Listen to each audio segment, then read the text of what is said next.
En route pour demain. Présenté par Pauline Ducamp sur BFM Business et Tech & Co. Des Porsche 911 Turbo, des Peugeot 205 GTI, des R5 et même des avions. Bienvenue dans ce numéro spécial Rétromobile d'En route pour demain.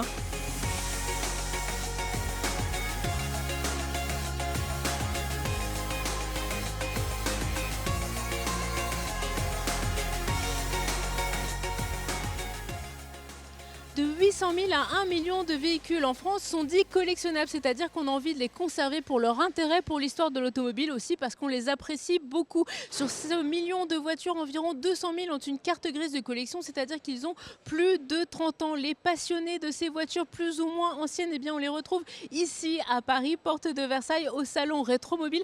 Quels sont d'ailleurs les prochains modèles qui vont faire fureur chez les collectionneurs? On en parle tout de suite avec notre premier invité au micro de Julien Bonnet.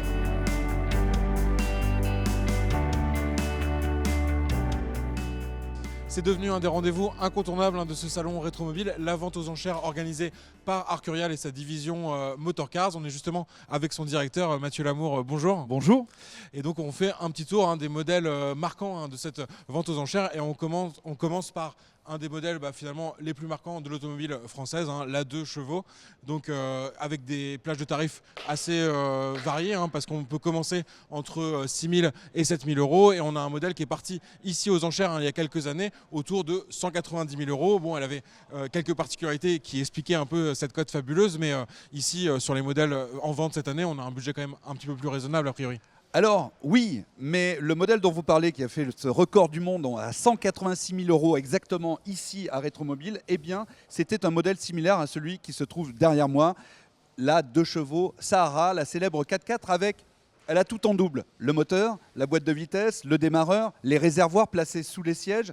C'est une voiture où il y a eu simplement autour de 250 exemplaires construits, donc aujourd'hui ça fait partie des 2 chevaux les plus rares de la production, donc des plus recherchés. Alors à côté de nous, évidemment, on les a placés l'une à côté de l'autre, parce qu'il y en a une qui est, comme vous pouvez le voir, sortie de grange, avec sa poussière d'origine.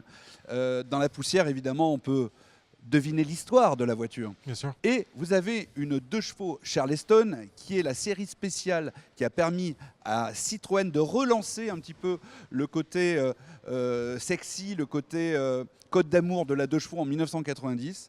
La Charleston qui n'a que 6000 km d'origine et qui est une première main. Donc elle est en état neuf et elle est estimée entre 15 et 25 000 euros sans prix de réserve.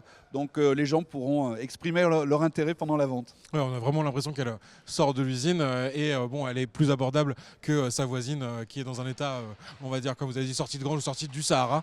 Mais c'est ça qui fait aussi le charme de ces modèles. Alors vous savez qu'en fait les gens recherchent beaucoup les sorties de grange évidemment parce qu'elles ont une histoire à raconter. Et c'est vrai que c'est extrêmement émouvant de découvrir des voitures sorties de grange. Il y en a plusieurs dans cette vente. On essaye toujours d'en présenter ici à Rétromobile car il y a cette passion dévorante pour l'automobile chaque année ici à Paris, capitale de l'automobile pendant une semaine. Et c'est vrai qu'il y a quelque chose de touchant. Dans chaque grain de poussière, on décèle un peu de l'humanité de cette voiture qui s'est endormie un beau jour et que le collectionneur qui va l'acquérir eh bien, la ressuscitera soit en la restaurant, soit en la mettant dans son musée au milieu de sa collection, en la laissant intacte d'origine. Bon, on enchaîne avec un modèle aussi mythique de l'automobile française et dans une version un peu originale.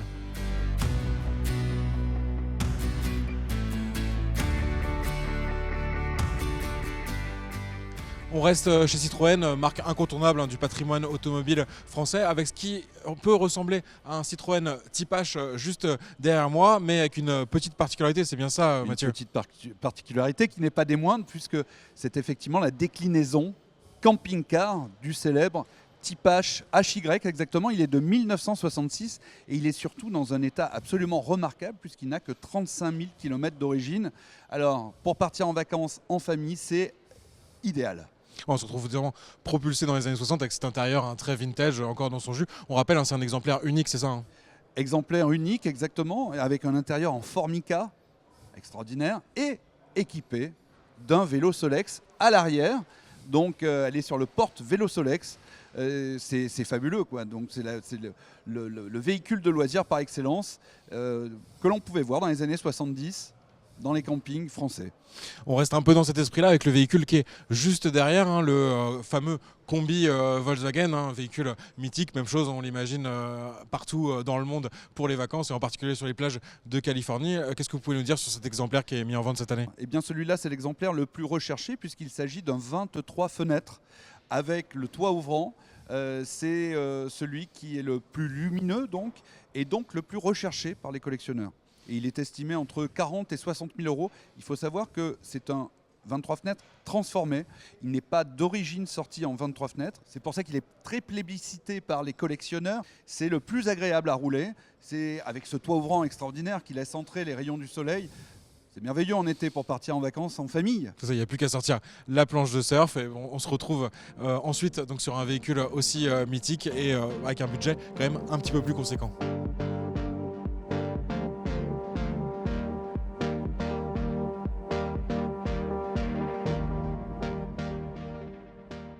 Bon, on se fait plaisir pour terminer cette sélection des voitures de la vente Arcurial avec la fameuse Mercedes-Benz 300 SL et ses merveilleuses porte-papillons. Mais là, on est quand même sur un budget un petit peu plus conséquent, n'est-ce pas Mathieu? Oui, en effet, puisqu'elle est estimée entre 1,2 million et 1,5 million, mais c'est le prix pour la légende de l'histoire de l'automobile. Une voiture qui a été pensée comme une voiture de course. Elle est issue de la compétition et c'est certainement une des plus célèbres automobiles, un des plus célèbres modèles de la marque Mercedes. Pourquoi les portes-papillons? Tout simplement parce que c'était la seule solution pour permettre l'ouverture des portes avec un châssis qui passe très très haut dans les seuils de porte. Tout simplement. Et ça l'a rendue célèbre, cette voiture. C'est certainement la plus célèbre de toutes les Mercedes. Et c'est une voiture qui a été pensée pour le marché américain, c'est bien ça? Alors oui, heureusement qu'il y a eu l'importateur Max Hoffman aux États-Unis qui à l'époque avait vu en 1953, elle a tout gagné la Mercedes 300 SL, tout gagné, c'était des voitures de compétition. Et il est allé voir Mercedes, le constructeur lui-même, pour faire une commande de 1000 voitures. Il leur a dit, faites-moi 1000 voitures, je vous en commande 1000 voitures. Il a fait le chèque et Mercedes a donc décidé de suivre son importateur américain pour la commercialiser en modèle de série et c'est un véritable succès à l'époque. Nous devions d'avoir une 300 SL papillon Mercedes ici puisqu'en 1954, la voiture avait été présentée au Salon de New York, donc elle a 70 ans, on célèbre un grand anniversaire cette année. Merci beaucoup Mathieu pour ces présentations. Avec plaisir. Et puis donc c'est une parfaite transition puisque je retrouve justement Pauline pour célébrer quelques anniversaires sur ce salon Rétromobile.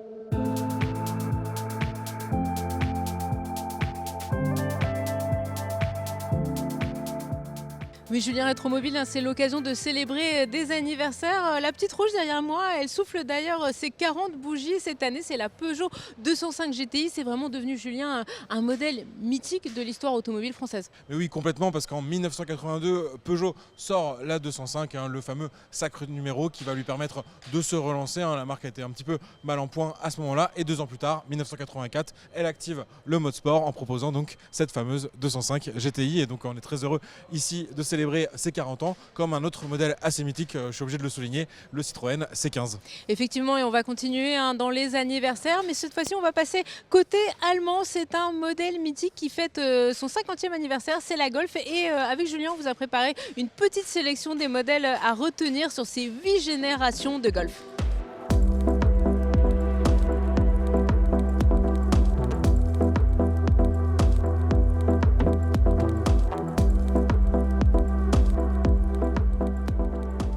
La Golf, c'est le modèle mythique de Volkswagen et sur le stand du constructeur allemand à Rétromobile, eh bien, on célèbre son 50e anniversaire. Cette voiture, elle a été lancée en 1974. Sur le stand, il y a 8 générations et même la version restylée de la dernière Golf. Au total, la Golf, c'est 37 millions d'exemplaires vendus et la toute première, Julien, eh bien, elle est sortie en 1974 et ce n'est pas un Allemand qui l'a dessinée, mais un Italien.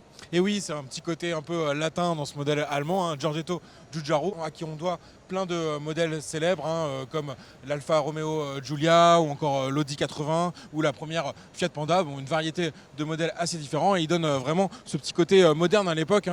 Faut dire que cette Golf, elle remplace tout simplement un modèle culte aussi chez Volkswagen. La coccinelle. Exactement.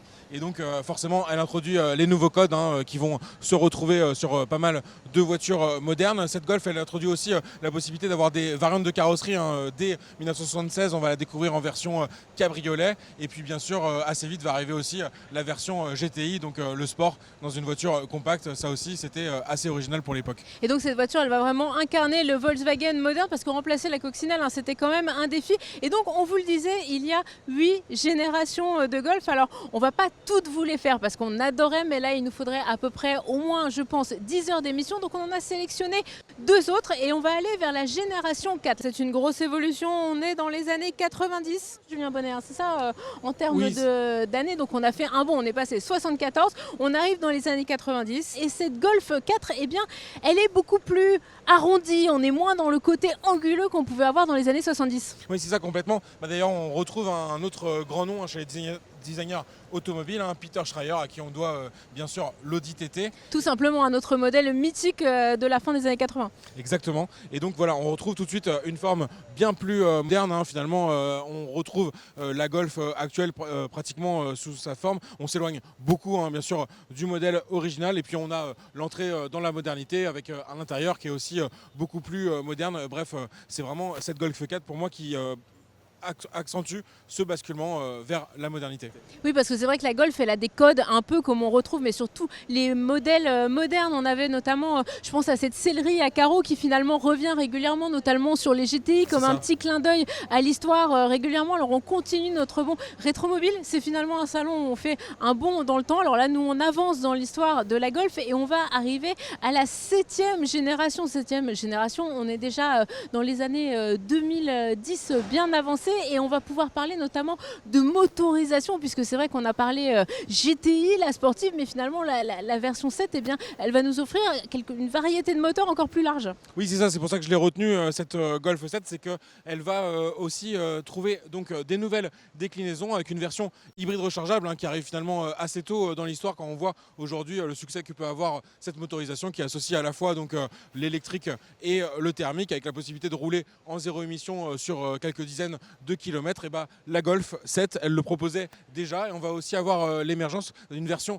100% électrique qui prédit un peu l'avenir dont on parle beaucoup actuellement chez Volkswagen, donc la e-Golf qui va être la version 100% électrique et qui va céder sa place finalement à la Volkswagen ID.3 qui va prendre un peu ce relais de l'électrique nouvelle génération chez Volkswagen. Oui, parce que les deux finalement cohabitent aujourd'hui dans la gamme, la Golf d'un côté, la Golf 8 restylée qu'on voit sur ce salon rétromobile, et puis la ID.3. Et on va continuer finalement notre bond dans l'histoire dans ce numéro spécial d'En route pour demain, spécial rétromobile. Mais on va pas parler que de voitures, on va aussi parler d'avions. On va aller chez Renault, puisque Renault c'est aussi une histoire d'avion. Mais ça, Julien, c'est ce que tu vas nous raconter tout de suite.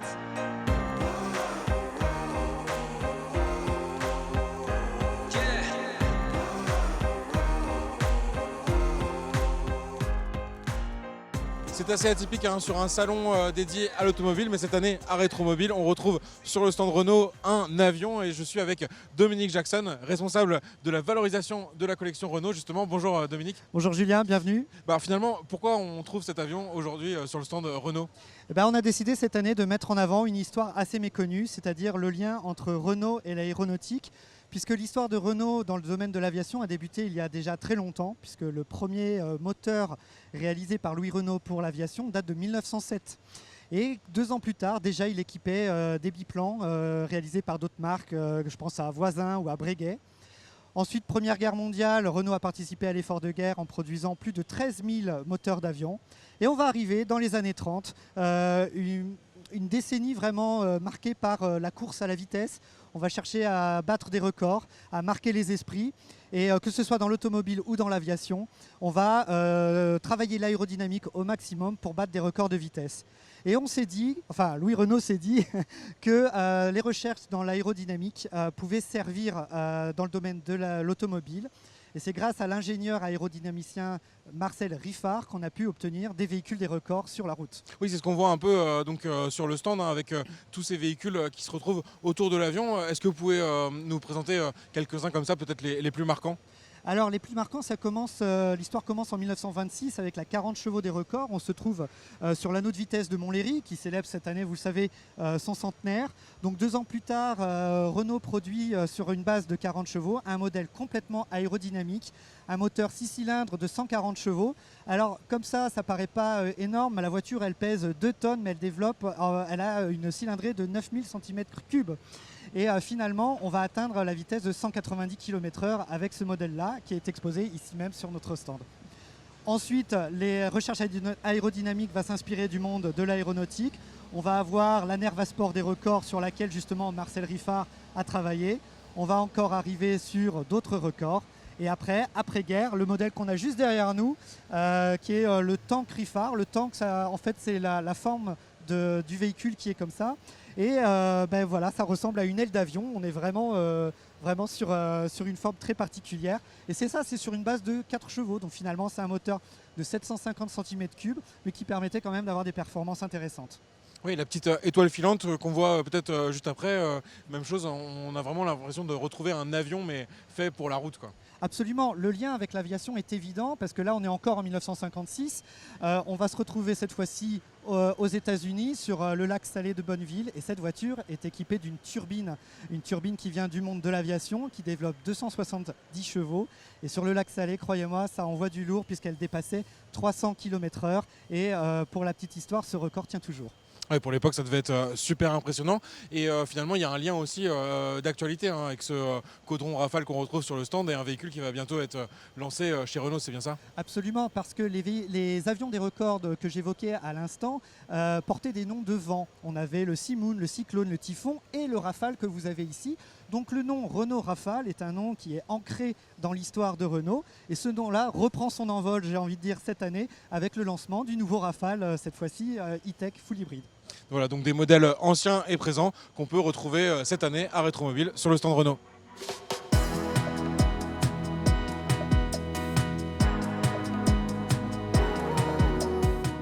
Voilà, ce numéro spécial Rétromobile d'En route pour demain, c'est déjà fini. Merci à tous de nous avoir suivis le week-end sur BFM Business et puis en multidiffusion tout au long de la semaine sur Tech & Co. À la semaine prochaine.